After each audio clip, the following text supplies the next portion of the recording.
iwe iwavyo, jambo lolote unalopitia, hata kama lina mtego wa kuzimu, Mungu anaweza kuligeuza likawa la faida. Ndivyo Mungu alivyo. Unaweza ukalalamika ukasema, mimi napitia kile. Chochote unachopitia Mungu anakifahamu. Mabaya wanayokufanyia Mungu anaona. Kwa kazi ulionayo ni kushika imani. Mungu anaweza kugeuza mitego yote ikawa ya baraka kwako. Amen. Siwezi kumwelezea Roho Mtakatifu katika upana wake, maana Roho Mtakatifu ni Mungu, na sina jinsi ambavyo naweza nikamfunua kwa kiwango ambacho labda naweza kusema nimemaliza kila kitu. Lakini kwa kile ambacho amenipa nimekupa, na kile ambacho nimebaki nacho kwa ajili yako ndicho nitakachokupa jioni ya leo. Lakini kiamini kwamba kiasi hicho alichokupa kinakutosha kwa safari. Na utakapokuwa unahitaji, ni mwaminifu, atakupa zaidi. Na nilikwambia safari ya miaka ya Israeli kukaa Misri ilikuwa miaka 400 warudi. Na kutoka pale walipokuwa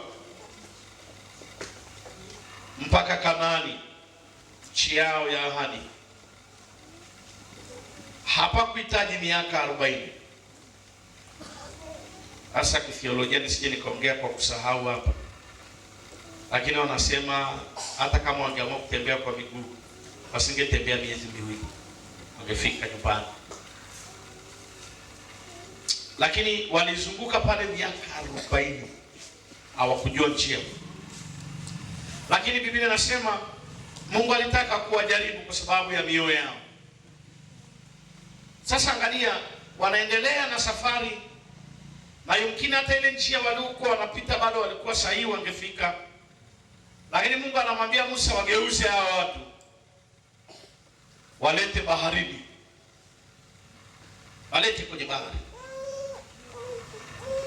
Mungu anamwambia Musa wageuze, warudishe nyuma, walete hapa.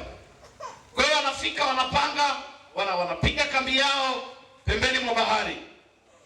Farao akasema, katika habari za wana wa Israeli wametatanishwa katika nchi ile jangwani, imewazuia wasitoke. Nataka uone kitu cha ajabu sana hapo. Mungu ndiye aliyewaambia wakapige kambi, lakini Farao yeye anasema wamezunguka, wamepotea. Kwa hiyo Farao anapanga kuwafuatilia wana wa Israeli, asijue wana wa Israeli hata pale walipo Mungu yupo, na ndiye aliyewaambia waende hapo. Mstari wa 7, tena akatoa magari 600 yaliyochaguliwa na magari yote ya Wamisri na maakida juu ya magari hayo yote.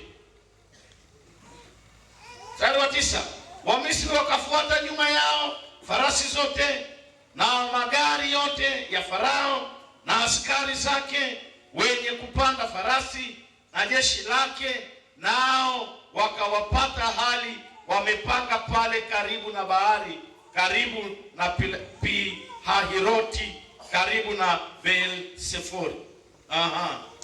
Kwa hiyo Farao anawakimbiza wana wa Israeli, maana amepata taarifa wameshindwa kuendelea na safari, na anawakuta wako pale pembeni ya bahari. Hata Farao alipokaribia, wana wa Israeli wakainua macho yao, na tazama, Wamisri wanakuja nyuma yao, wakaogopa sana.